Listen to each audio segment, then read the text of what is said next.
Maybe I'll stop there. Uh, I mentioned earlier yesterday as well that this is an evolving situation.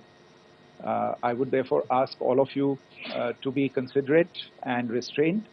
It will not be possible for us or my colleagues from the armed forces to share operational details at this point in time.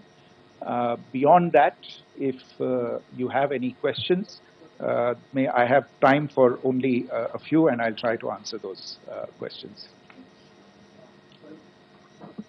Okay, I give the floor to Rishabh.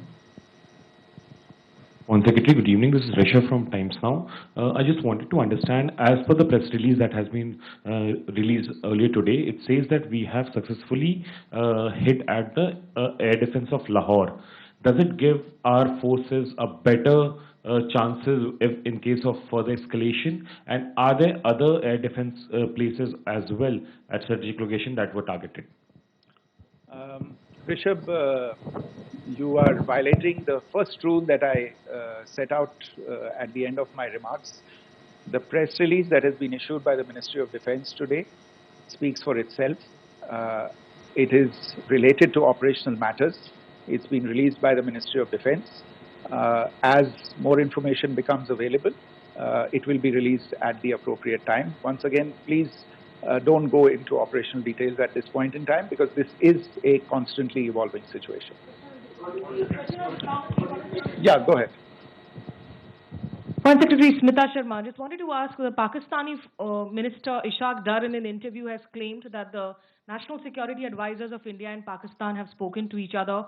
If you could confirm or deny, and is complete severance of diplomatic ties with Pakistan also on the table?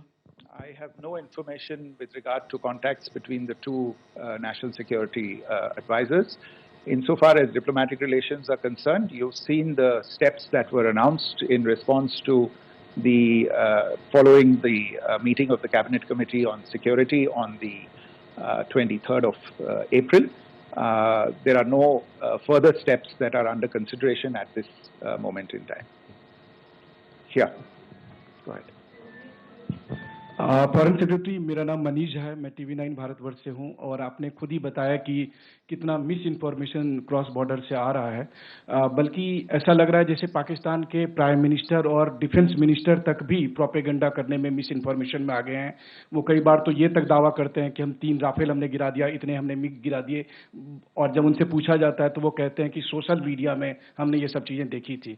तो अगर आधिकारिक तौर पर अगर आप कुछ कह सकें इस पर, ताकि उन्हें भी समझ में आए कि इस तरह के प्रोपेगेंडा नहीं चलने वाला है। देखिए, जब सही समय होगा तो आधिकारिक तौर पे इसके बारे में सूचना दी जाएगी, लेकिन जो आपका प्रश्न है कि प्रधानमंत्री और उप प्रधानमंत्री और विदेश मंत्री, उनके रक्षा मंत्री इस तरह की बातें कर रहे हैं, तो इसमें अचरज की कोई बात नहीं है।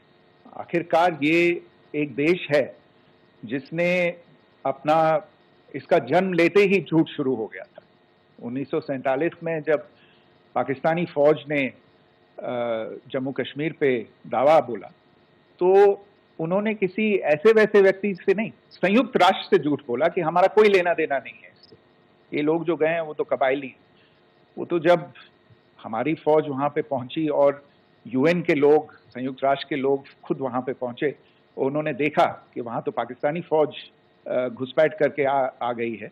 उसके बाद पाकिस्तान को मुंह की देखनी पड़ी और उनको मानना पड़ा कि हाँ, उनकी फौज वहां पे कुछ समय से पड़ी हुई है।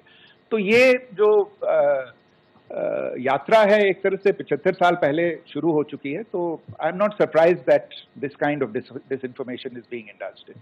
Yeah, Siddhant. So Siddhant from Beyond. Sir, we have seen a lot of negative comments coming from the Pakistani military of escalation. If tomorrow there is an escalation, there are strikes, we know one attempt has been thwarted, what will be the Indian response to those attempts of creating more escalation? Because it is looking like it's going towards more escalation. And my second question is, are any other world powers, essentially the P5 countries, the West Asian countries, reaching out to de-escalate the current situation? Look, on escalation, we've already made our stance clear. I mean, there are two basic points. First of all, it is Pakistan that escalated on the 22nd of April. We are only responding to that escalation. And then what we have said yesterday and what my colleagues have said today, that now if there is an attempt at further escalation by Pakistan, it will be responded to in an appropriate domain. And therefore, the choice is entirely that of Pakistan to make. As to your second question, I don't think I can do better than to point you in the direction of the statements that are being made from practically every chancellery in the world and the sentiment that they are carrying. That sentiment essentially and for the major portion is support for the government of India in the context of the condemnation of the terrorist attack in Pahalgam on the 22nd of April. There is wide recognition of the government of India's right to respond to these attacks in self-defense, and of course a desire to ensure that there is not further escalation. I think these statements speak for themselves. Yeah. Sir, this is Mausami from India Today. Now, in the all-party meeting, we have learned that the defense minister has said that, you know, in the Operation Sindoor, almost 100 terrorists were killed. Would we have any details about what is the number like, and also about if there were any big faces, masterminds, terrorist masterminds who were in fact killed? There is also a report that Masood Azhar's family's 10 members have been killed, and Rauf Asghar, who was actually the mastermind of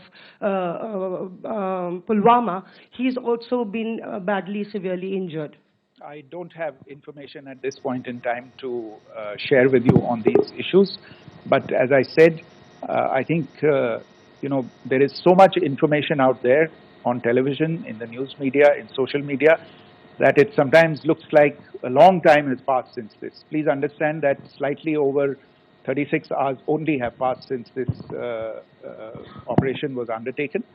Let us have some patience. Information will come out and will be shared in due time. Shruti. Thank you, Foreign Secretary.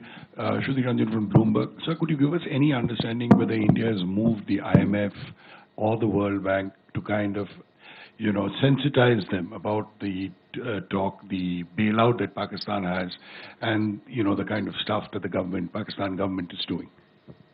Look, we have an executive director at the IMF.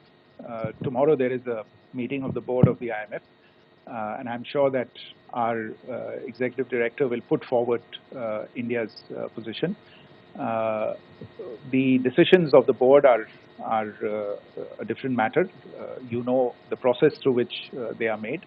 But I think the case with regard to Pakistan should be self-evident to those people who generously open their pockets to bail out this country.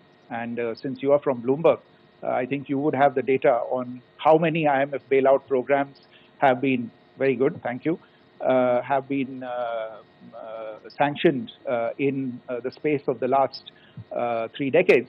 And I think you would also have an idea of how many of those programs have actually reached successful conclusion. Probably not many. So I think this is a decision that board members have to take by looking deep within themselves and looking at the facts. So we can, one last question, sir. Sure. One last question.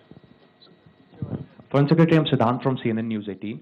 I would like to know, since it's an opportunity to speak to you, I would like to know the response coming from United States since last 3 weeks. Saudi Arabia, Qatar. In fact, Prime Minister Modi spoke to Qatar before the strikes that evening. Perhaps how do you read the support coming from these countries? Perhaps traditionally they were seen on the other side. This time around, their statements are strong worded. In fact, India-Saudi joint statement also had a very strong condemnation, strong worded condemnation. United States at all levels have condemned the attack and have extended support. In fact, Saudi Deputy Foreign Minister is in India. He just met EMS Jaishankar. Also, if you could shed some light on his visit, his meeting with EMS Jaishankar. In fact, we have also been told that he met Prime Minister Modi. Thank you. Look, all the countries that you named and many others, we have been in touch with them. The Prime Minister has spoken to large number of world leaders. A large number of world leaders have called him, as have called the External Affairs Minister. As we speak, there are conversations going on today as well with world leaders. And your assessment or conclusion of the general tenor of these messages is very much on point. And I think this is a recognition of the fact, firstly, of the barbaric nature, the unprecedented nature and character and features of the attack in Pahalgam, and a recognition of India's right to respond to this, and also a recognition of the fact that in responding, we have been nothing but responsible and have done so in a restraint, in a measured, and in a non-escalatory manner. I think that counts for something. People have taken that into account, and that is what is explaining the kinds of reactions that we are seeing. And we appreciate the sentiments and the statements that have been made by the vast majority of world leaders. Yes, the Saudi Minister of State for Foreign Affairs is in Delhi. He had a meeting with the External Affairs Minister earlier today. I don't have further details at this moment, but if there are details, the Ministry will share them at some point with you. Thank you. I think that's all we have time for today. We'll join you again soon. Thank you all. Thank you.